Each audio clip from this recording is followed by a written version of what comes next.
When I was 4 or 5 years old, I had a dream about Jesus. He was dressed in white and came with light. And he said, "Don't be afraid of death. You are going to have an eternal life." Ben Işık abla, bu benim hikayem.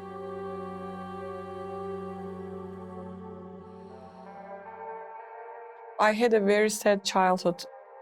Financially, we had everything, but we didn't have any peace. We didn't have any love or joy in our family. My father was a womanizer, and my mother used to have nervous breakdowns. And every time they had a fight, slamming the doors, cursing each other, I used to hide. And then when they used to see me, they used to tell me, "It's all your fault. I wish you have never been born." My mother became very abusive. I had long hair, beautiful long hair. She took the scissors and cut my hair from its roots. I remember being beaten up, kicked on the floors. My great-grandmother and my grandmother, they used to run to rescue me from my mother's hands, telling her, "You are going to kill her." And then my mother came back to her senses as usual, and she said, "I'm so sorry, honey, I love you, I'm sorry."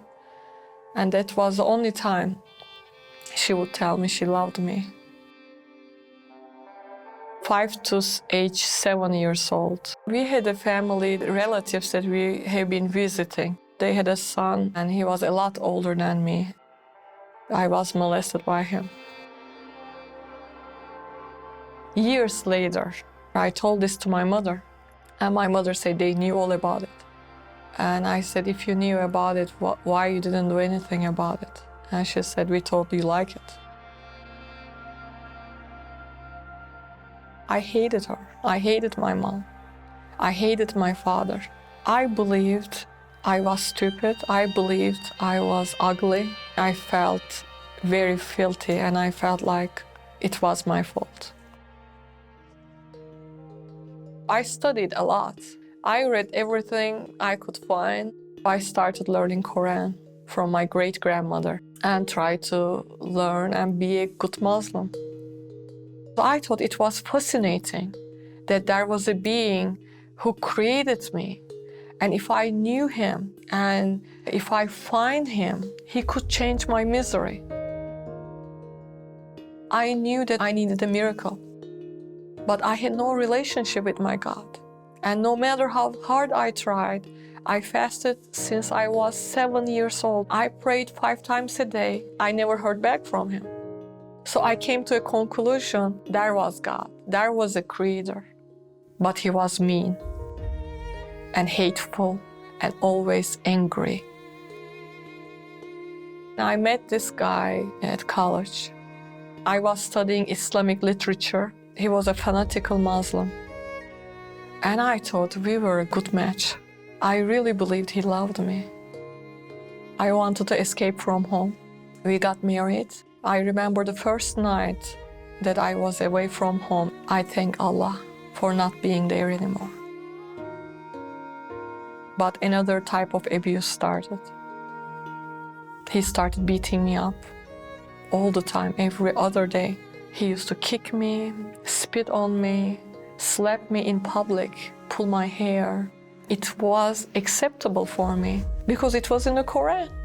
He could discipline me, and I used to always find a fault in me. But then I started finding a relief at workplace. People started telling me I was smart, and I started climbing career ladders in Turkey. The more I became powerful at workplace, the more he abused me to keep me oppressed.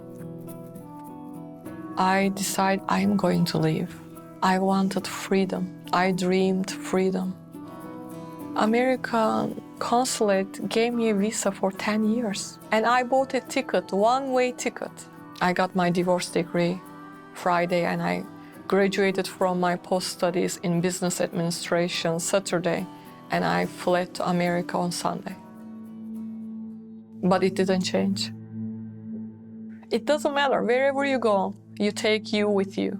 And I took abuse, hurt, insecure, angry, hateful, miserable woman with me to America. I said, I need a husband to tell me what to do with my life. And this time I met a drug abuser. He wanted to fix his life. He thought that marriage was a good purpose for him to fix his life. And we had a child. This time another type of depression and misery started. This wasn't physical abuse, but verbal abuse. And I decided to leave him. I was 28 years old, divorced twice, single mother, failed in every areas of my life. I became, that time, suicidal.